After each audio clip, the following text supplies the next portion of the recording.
The CBS Radio Mystery Theater presents...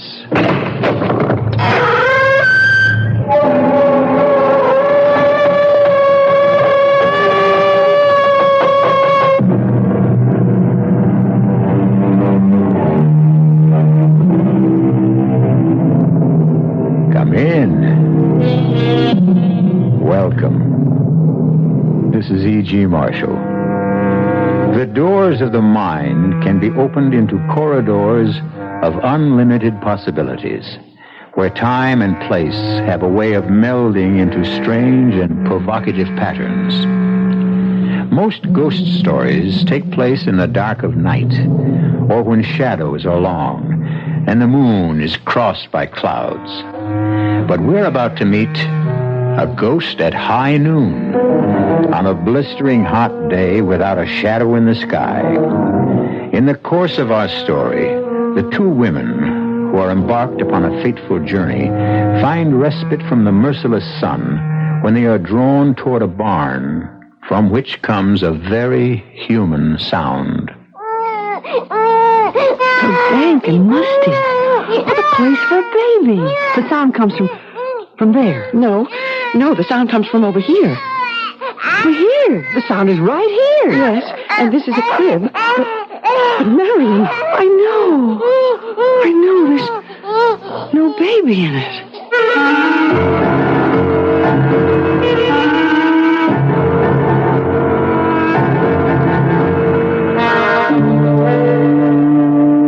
Our mystery drama, Ghost at High Noon, was written especially for the Mystery Theater by Elizabeth Pennell and stars Celeste Holm. I'll be back shortly with Act One.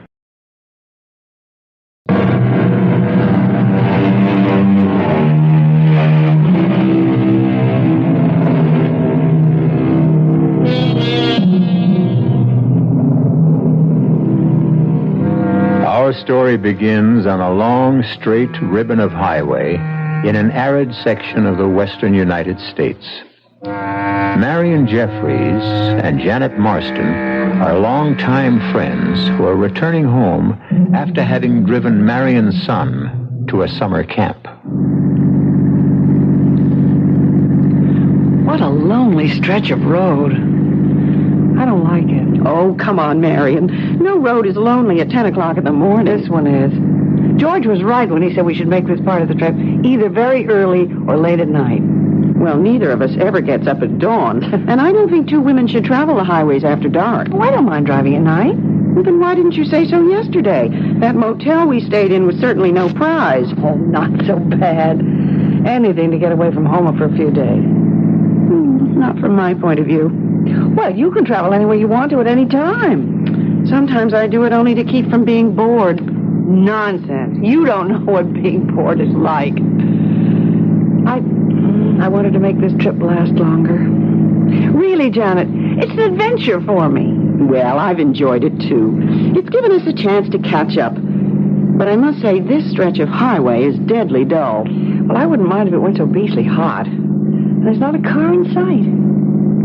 Marion, I have an uncomfortable feeling that there are things ahead of us on the road. Oh, I'm glad you're not driving. But don't you see those wavy lines? Shapes rising up, coming closer, and then fading away? Sure, heat haze. And over there, look. Nothing but bare, dry land and sagebrush. I swear I see buffalo and Indians. Oh, this terrible August heat has gone to your head. But I admit I'll be glad when we get to the next... Uh-oh. What's the matter? We're losing speed. The accelerator isn't working. Oh, please, let's not have a breakdown way out here. Motor's dead. But we're miles and miles from anywhere. I know. Well, let's do something. We can't just sit here.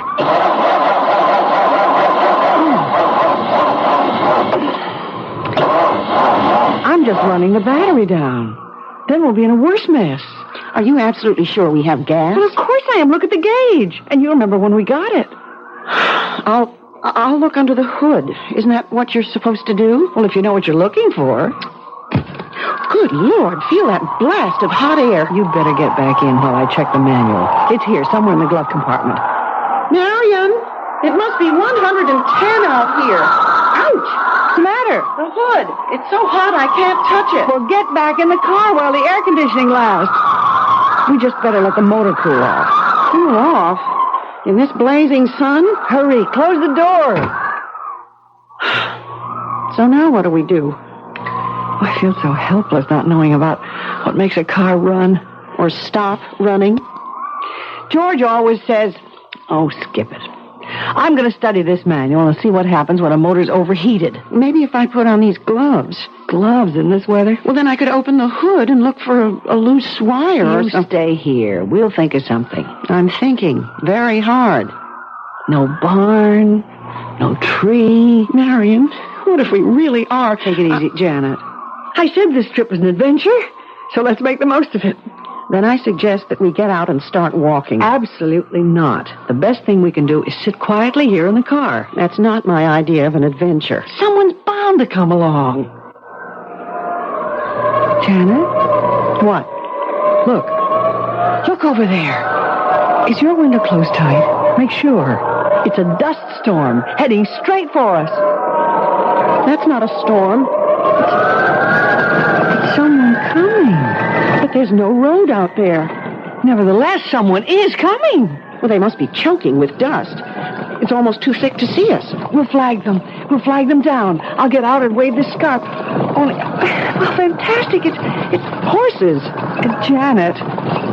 Janet, this is unbelievable. Look at what they're pulling. It's a mirage.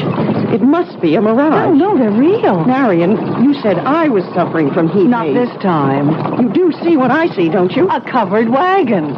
And a man who looks at least 150 years old.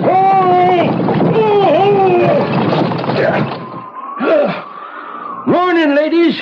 Good morning. Who are you? I'm usually called Old Timer, but my name is George. That's my husband's name. I do not have the pleasure of knowing your husband, Miss Jeffries. How do you know me? I've come to take you and Miss Marston to the village. He knows my name, too. Of course, I know your names. And now, if you will both come... You will fix the car for us, won't you? Oh, I have no idea whatsoever how you propel these remarkable new conveyances. But you knew we were here. You must have come to help us. Oh, yes, I'm here to be of service. Come along, ladies. Mirado is expecting you. Mirado? Mirado is the town beyond the hill. What hill? Over that-a-way. Well, it's perfectly flat. You'll see the hill when we get to it. But a hill can't... Please, ladies, step into my wagon. But we don't want to step into your wagon. We would like to be on our way. This is your way. I don't think you understand. We're going in this direction, straight ahead, unless there's somewhere we can wait until help arrives. I have to get home. I mean, my husband's expecting me. Mr. Jeffries does not know what day this is. Well, we know what day it is, and both of us have to get back.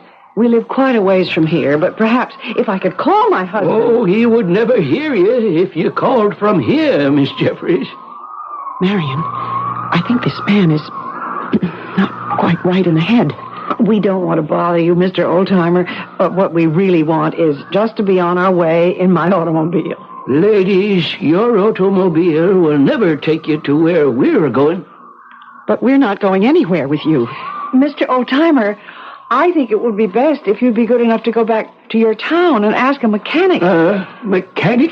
You know, a garage man. Someone who can fix an automobile. Why, no one in Mirado knows anything about automobiles. Marion, what are we going to do? I don't know. But if there is a town, as he says, I can't believe My orders they don't... are to take you to Mirado. What do you mean, your orders? Why, you have come to help us just as I'm here to help you. Well, then help us, will you, please? Aye, that's better. Come along. You cannot sit here in the sun. Oh, he's right, Marion. And I'm getting terribly thirsty. At least we could get some water and find a telephone. A telephone? Don't tell me your town is that primitive. I've never been privileged to see a telephone. But you will send someone for help. I will take you to Mirado. That is all I can do.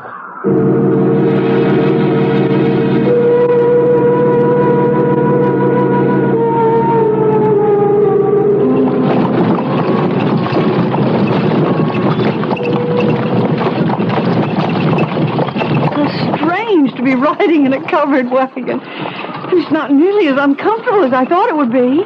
That's your idea. At least the countryside is changing. It sort of lulls you. Why, look, Marion, there is a hill, and we're climbing. But the horses seem so tired and old. I mean, you think we're going to make it? We're almost there. Down in the valley. That's Mirado. Incredible. And Janet, look. There are houses. Houses. That means there must be water. We have a fine village pump. And people who can help us. But this town is not on the map. I've studied the map very carefully. It shows nothing. Look down there, Miss Marston. See for yourself. Not very big, is it? But you must have a restaurant. We have a tavern and a church and a jail. What's the population? Well, that depends. Get along there, Jezebel. The street, Janet. Janet, where are the people? It looks deserted. No one round at this time of day. Why, Janet, it's a ghost town. Yes, you could call it that.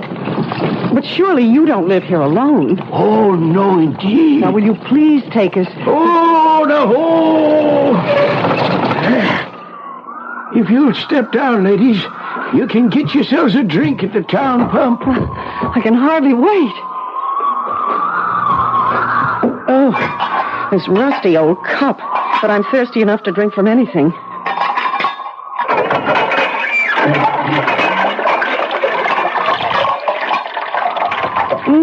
I'd like to put my head under it. Feels wonderful on hands and arms. But it tastes so brackish. Hasn't been used in a long time. Now, where can we go for help? I will show you the points of interest. No sightseeing right now, please. But thank you. Do you have a telegraph office? Oh, no, indeed, Miss Jeffries. Scouts used to take our messages, although there is now no reason to send a message. No reason? Tell us right now how to find someone who will go to the next town. Ladies, you are going to stay in Mirado. Well, I suppose we're going to have to for an hour or two. You have come home, Miss Jeffries. Oh, stop making jokes, Mr. Oldtimer. Mirado's a place where people stay forever. Stay? In this deserted place? We'll soon see about that. Let's go to the mayor or to the police chief or anyone in charge. You won't find them now. Not a soul till the stroke of noon. Why not? Someone must live in these houses. Where are the people? Asleep, Miss Marston. They're sound asleep. That store over there. Surely inside we'll find someone who... No one there yet, Miss Jeffries. Well, I'm going to look anyway. Will you come with me, Marion? Yes, but it's all so quiet and eerie. Not a sound. Oh, you'll hear sound, all right. In the barn, cross road, out in that field. What sort of sound? Find out for yourself. You're not being very helpful. I don't like this place. Mr. Oldtimer, you have some explaining to do. You said we were expected. You are, dear ladies, you are. Who are you? How did you know our names? It was destined that you were the ones to be chosen this time. What are you talking about? Please, Mr. Oldtimer. Chosen for what? On the hottest day of the year, when the heat haze spreads across the desert, Mirado comes back to life and claims two people from the modern world.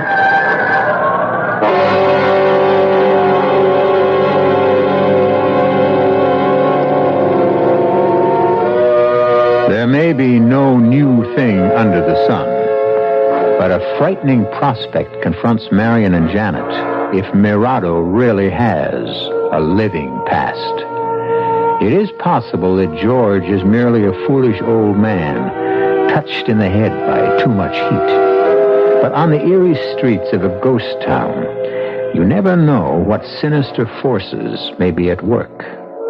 The two distraught ladies seem to be getting further away from help with each passing moment. We'll return to them and the old-timer shortly. with Act Two.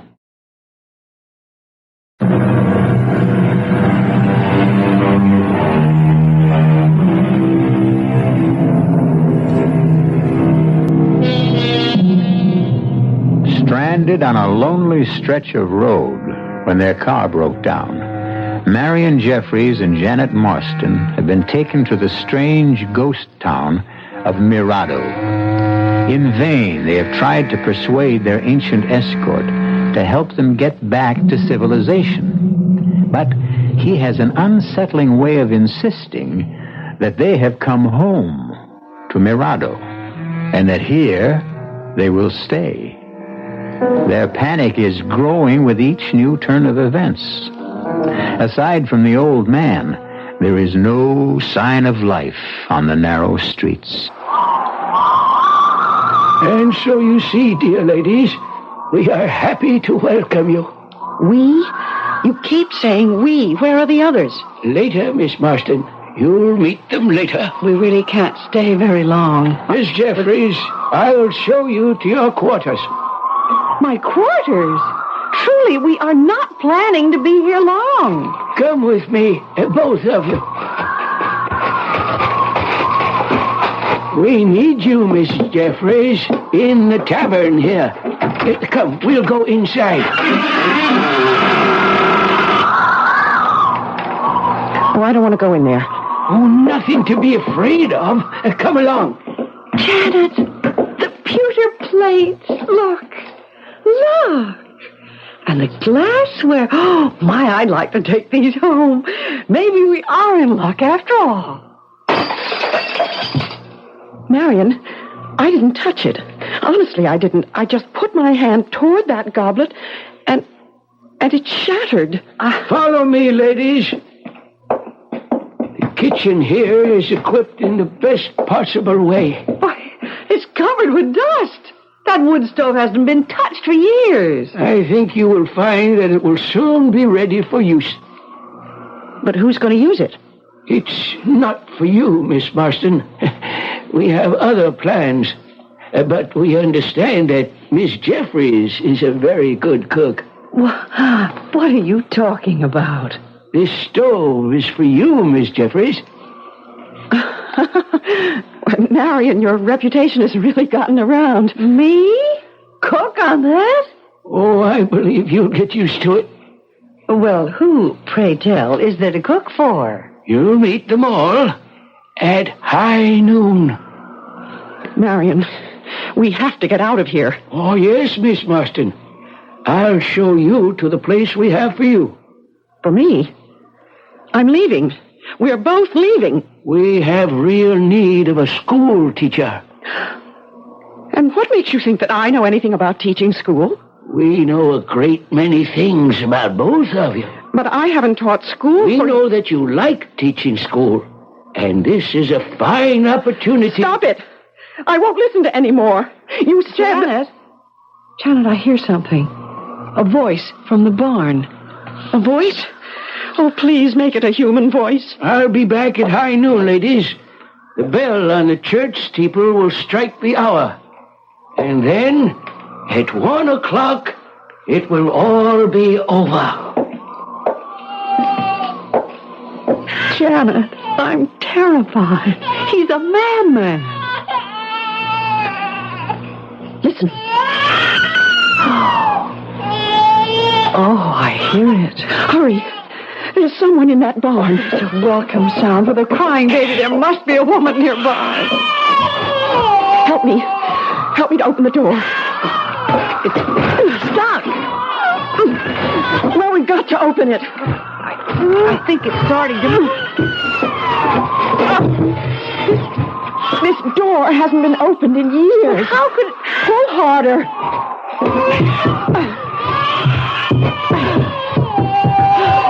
Oh, there. So dank and musty. What a place for a baby.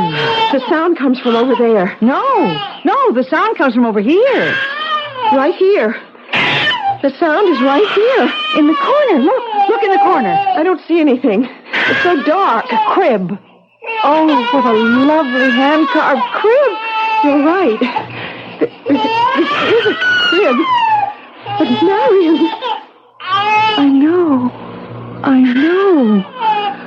no baby in it. Marion, tell me you hear what I hear. A baby crying right here in this grave. But there is no baby. Are we losing our minds? Oh, Janet, be sensible. We both hear it. Well, there must be an explanation. Oh, I can't stand it. This spooky barn. Let's get out. Oh, we can't just walk out on a crying baby. You look on that side, I'll go over here. But Marion, I'm frightened. I always was afraid of the dark. Janet, we've got to keep our heads. That baby must be here somewhere. It's weird. There's no sense to any of this. Now, come on. There must be something about the acoustics of this old barn.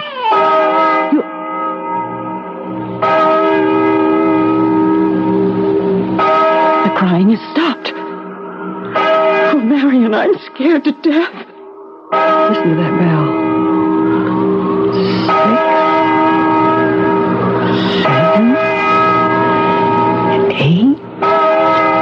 The old man kept talking about something happening at 12 o'clock. Let's get back to town. I tell you, I'm afraid. Well, you're the one who doesn't like the dark. We can't stay in here. But the baby that was crying. But there's no crying now. There must be a reason. Come on, we've got to find out. Look, Marion, out on the road to town, people. Thank heaven. Those two men in the field. Let's go talk to them. How odd. They aren't moving. They look like statues. Or that painting. Yes. It's the Angelus. And that girl who's running. Only she isn't running. She's standing still. 12. 12 must be the magic number. That girl is moving now, and she's coming this way. Little girl? Little girl? Can you tell her stop? Please stop. We want to ask you. She didn't hear us. She didn't even see us. Well, those two men. Let's talk to them. Sir, would you tell us, please? Please, we don't want you to stop your work, but we do need your help. I mean, It's no use. They can't see us or hear us. This is impossible. They're here. Janet, you do see what I see, don't you? A man with a spade and a man with a hoe. Exactly. So I'm going to find out. But the way they're behaving. This can't be true. It can't be real. Nonsense. They're ghosts. I don't believe in ghosts. Now, I'm going to make this man talk to me. Look out. You'll be hurt. That hoe is sharp. This man is real. His hoe is real. Marion, don't go any closer. I'm going to touch it. No, Marion, no. You can't grab his arm. Mister, you have to listen to me. He stopped breathing. I'm not sure he ever was breathing. But he's standing there. His eyes. Look at his eyes. Let go of him. It can't be. He's going right back to work again. What about the other man? No use. It would be the same thing. We can try. No. Marion, I can see the look in his eyes, too. He's dead. Just like the other one. Let's get away from here. Only, where can we go? Well, I'm coming around to your point of view. We must be very calm and think this whole thing out very sensibly. Let's move as far as possible away from these robots. How about that hillside over there? Well, maybe if we sit down in the shade of a tree, we'll come to our senses.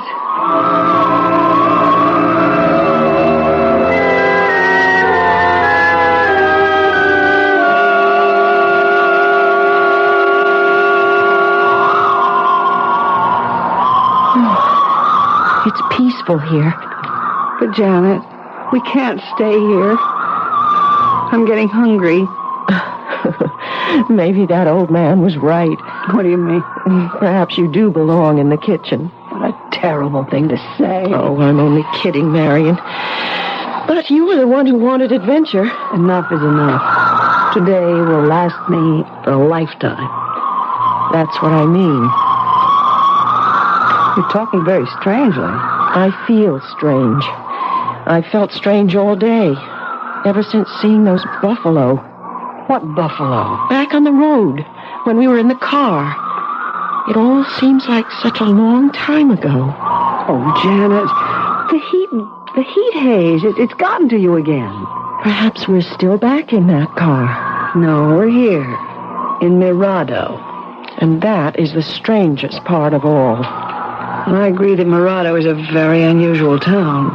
But now that it's 12 o'clock, if George was right, if we just go down to the center of things... Marion, do you really believe there is such a town as Murado? But, Janet, you can see it from here, just as clearly as I do. Listen. I've heard that sound before, when the old man came. No, but this is different. The way they're traveling, this must be young men. And they're heading down the main street. There must be someone who can help us. Ghosts. They're all of them ghosts. Janet, snap out of it. Come on. Where are we going? Back into town. I don't think I can stand any more of these ghostly people. But the horses, Janet. Maybe we can get some horses and ride away from this frightening place. I haven't been on a horse in 1,000 years. Neither have I, but we can try. Oh, Janet, we can try.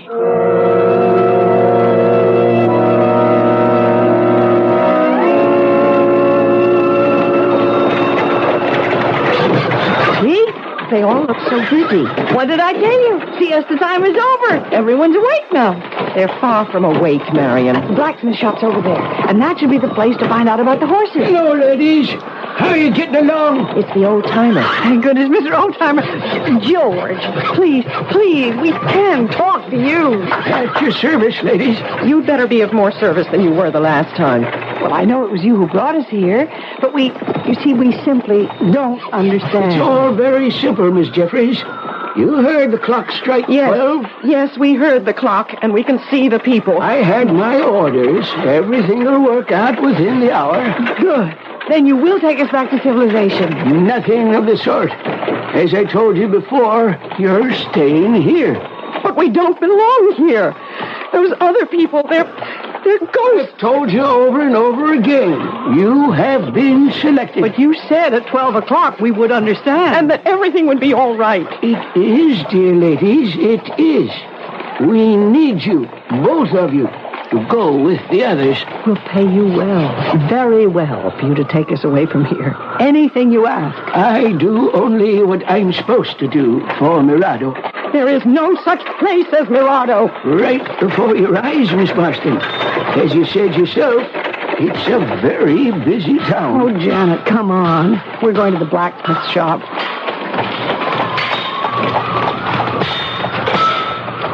I wouldn't dare touch one of those horses. Oh, they look gentle enough to me. That gray one, for instance. I mean, are they real? Of course they're real. And that white-haired blacksmith, he's not like those other men. Look at those rosy cheeks.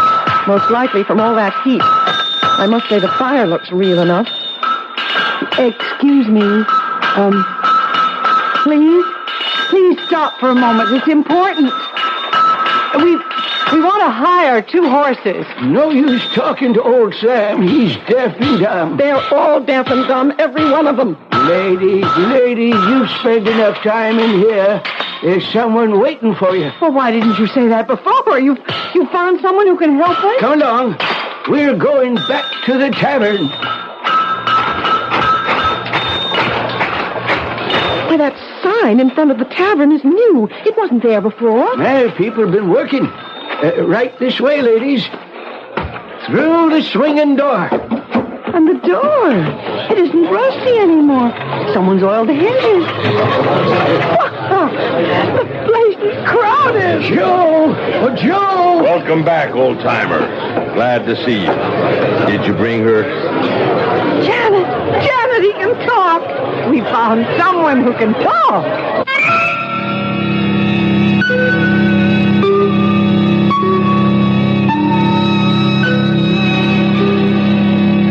Well, things are looking up. Or are they?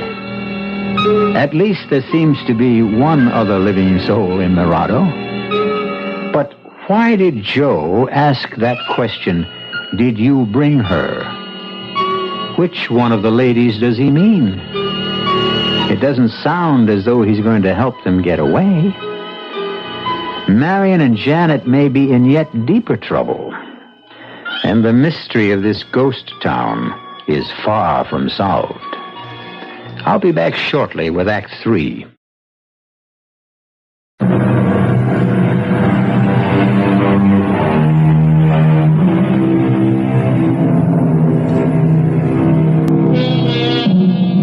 At the stroke of noon, the little town of Mirado seemed to burst into life. The streets are crowded now as people come out of their houses and go about what looks like normal everyday business. And there are workmen in the fields. But something is wrong. If you or I should try to speak to these people, would they answer? Our two frightened travelers had no one to turn to except the old-timer. But at last they have heard the sound of another human voice. A man named Joe. I asked you, old-timer. Did you bring her? I certainly did. She's right here. Marion, which one of us is he talking about? Mr. Joe, is that your name? Did you explain to her that there is a great deal to be done? I tried. He didn't explain anything, Mr. Joe. You tell us. Oh, no use talking to him at this stage. He can't hear you. But he answered you. Why can't he talk to me? Not 1 o'clock yet. You're still in the other world. I'll make him talk. Your name is Joe. You run this tavern. Now, we need help. Old-timer, did you show her the kitchen? Marion, it's you he's talking about. We've got plenty of complaints today about the food. Look at all the customers. Yeah, looks like a full house. Did you show her where everything is? Try to, but so far, she doesn't seem to quite understand. Oh, she will. You tell her we'll take real good care of her. Nobody ever any more popular around this town than the cook. What'd you say her name is? Miss Jeffries. You stop talking about me like that and talk to me. You hear? Like I told you, Miss Jeffries, he cannot hear you. You've got to hear me. Now, please, Mr. Joe. You look like a sensible man. You can tell us what this is all about, please. Well, George, got to be going. Trouble in the kitchen. See here. He can't see you either, Miss Jeffries. Not yet. You tell that new cook she's very welcome. You're going to like working for Joe. He's a fine gentleman. Stop it! I can't stand anymore. Janet, that sad-faced woman in the corner. Let's ask No use. her. I already tried. Just like the rest. That's Miss Crawford, Oh. widow lady.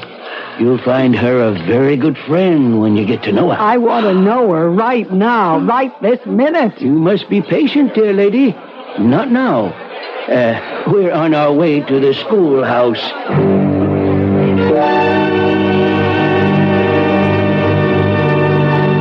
We're here, everybody.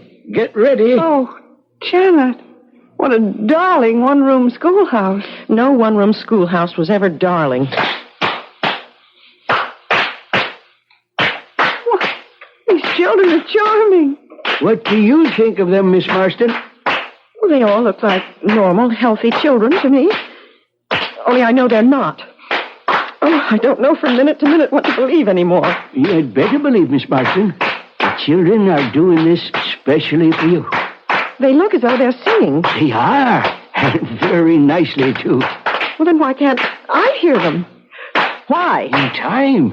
You'll hear them when you are their teacher. But I'm not going to be their teacher. Miss Marston, our teacher is old, as you can see. All the children have learned songs and games. I didn't think anyone still used those little bells.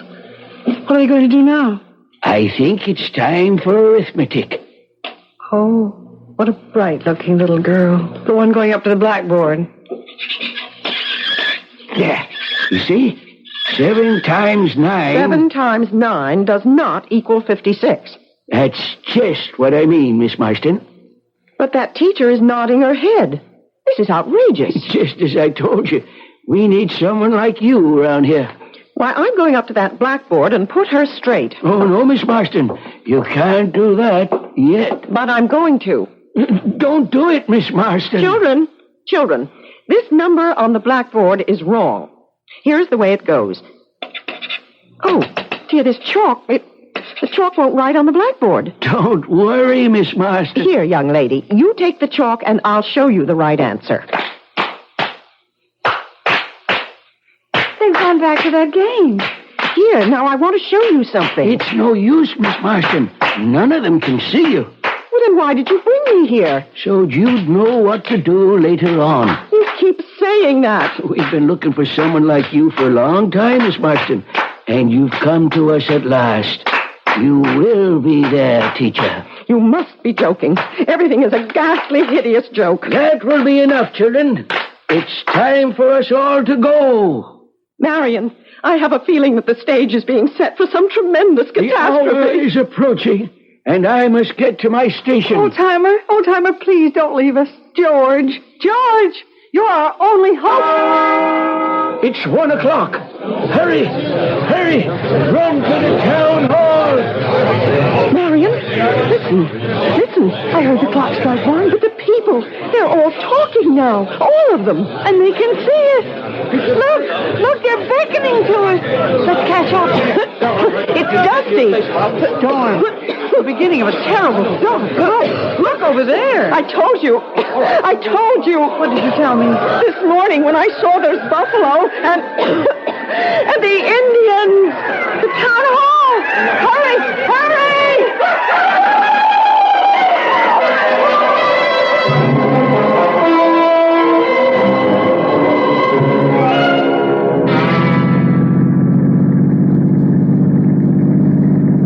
Boy, this sure is a stinking piece of road. Come on. It's my favorite stretch of highway. Glad it's not my Pete. Well, if you had the right car, you could do 200 miles an hour along here. Yeah, well, watch it, bud. A cop's supposed to set an example. Bet I can do 150. Shall we try? No, thanks. You never make it in this thing. And we're supposed to be saving gas, remember? This road's only fun when you drive as fast as you can. Especially on a day like today. You know, Sweeney, sometimes I just feel sorry for the poor slobs we haul in for speeding on stretches like this. Right along here's the best place to get them. You actually come out here on purpose just to give them speeding tickets? Sometimes, when I have nothing better to do. Hey, slow down, will you? Why? There's something up there on the road. Heat haze. No. Come on now, Sweeney. Slow down, will you? Hey, I think you're right. It's a stalled car, that's for sure. Yeah, rotten place to run out of gas. California plates. Nobody in it. Maybe they're sleeping. Well, we'll soon find out. This is supposed to be your day off. But I'm still on duty, so here goes. No, I'm coming too. Man, feel that heat. Nobody in the car, Sweeney. Oh, they'd be crazy if they were. I got the license number. If it's unlocked, there should be a registration. Find anything? Yep. Belongs to a Mr. George Jeffries, Vallejo Street, San Francisco. You want me to get that down? Okay. But where's Mr. Jeffries? Wait a minute. Ladies' gloves in here. And a scarf. Guess he wasn't traveling alone. It looks like women's luggage on the back seat, too. Say, you don't suppose it was some dame who got stuck way out here all by herself, do you? No, it's my hunch that there were at least 2 people in this car. But whoever they are, they took the ignition key. Air conditioning. But that wouldn't work if the motor conked out. Yeah. Well, which way do you think they'd go? Wouldn't be stupid enough to walk on such a hot day. We got a ride. Well, we didn't pass anybody coming this way. They must have gone straight ahead. Yeah. Could have been some time ago. So what do you think? Should we push the car off the road? Car's in plain sight. No traffic. And Midway's only about 10 miles. We'll find a better. Maybe I should stay here. Oh, you're off. Well, I mean, just in case, you know. I'm sorry we don't have the patrol car. If we did, I checked with headquarters. I'll make my report, and if there's any trouble, you can come back with me. We'll bring the tow truck. Okay. I got it all down. Sedan, color blue. Yeah. Come on. Get in, and let's go. There's something in this book I want to check. What are you carrying that thing around with you for? Boy, what a rookie. Well, I haven't worked this territory as long as you have. Maybe they'll assign me to a car out here. Oh, just ask me anything. I just want to make sure that there isn't some other town or farm or someplace where those people could have gone. Oh, nothing but desert for miles in every direction. Well, let's just see. There's Baker, razor. Hey, Sweeney, listen to this, will you? Listen to what? Ever hear of a town called Mirado? It's not around here. Well, it's a ghost town, or at least it was. Old trading post. Maybe 100 years ago. No, longer than that. Well, then who cares about it today? I do. You know, you're really something. Well, just a minute. Can I read it to you? Read it. Since I got nothing better to do, go on, read it. It says here that in August of 1846, a band of bloodthirsty Indians swooped into the little town of Mirado and killed all but one of its inhabitants. All but one? The lone survivor was a baby boy who was found asleep in a crib in a barn. There is a legend that once a year, the residents of Mirado come back to haunt the place. Now, what do you think of that? I think it's poppycock, made up for the tourist trade. Hey, look over there, that great big spiral of smoke. Oh, Johnson, you're a fool. That's a dust storm, and it's coming our way. Come on, step on it. If anyone else drove as fast as I'm about to, even you would arrest him for speeding.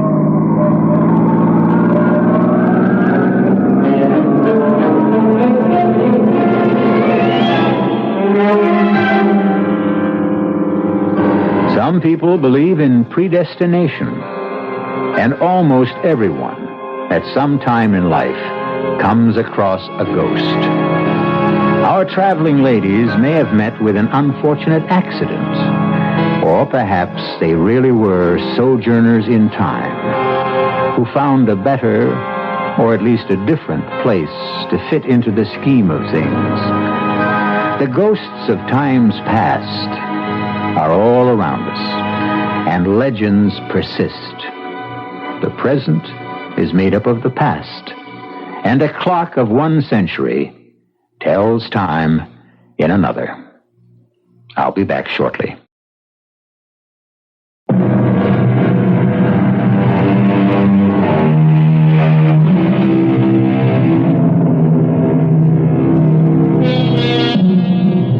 Be grateful for the energy crisis this summer. It may keep you from driving along a deserted highway. Check your automobile and drive with care. There could be a ghost town waiting for you.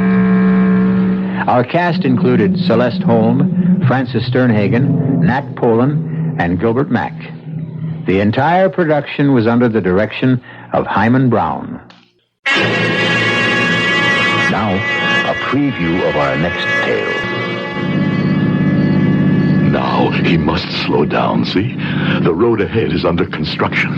Are you sure this is the car? I'm sure. Hand me the rifle. Are you sure? I can see him sitting next to his driver. I swore I'd kill him. Now he belongs to me. Now! I missed him. How could I miss? You didn't miss. Couldn't you see the shells bounce off? His car is plated with armor. His glass is bulletproof. It's impossible, Anthony. You'll never be able to get him. I'll kill him, Vincent. Somewhere, somehow, I'll kill him. This is E.G. Marshall inviting you to return to our Mystery Theater for another adventure in the macabre. Until next time, pleasant dreams.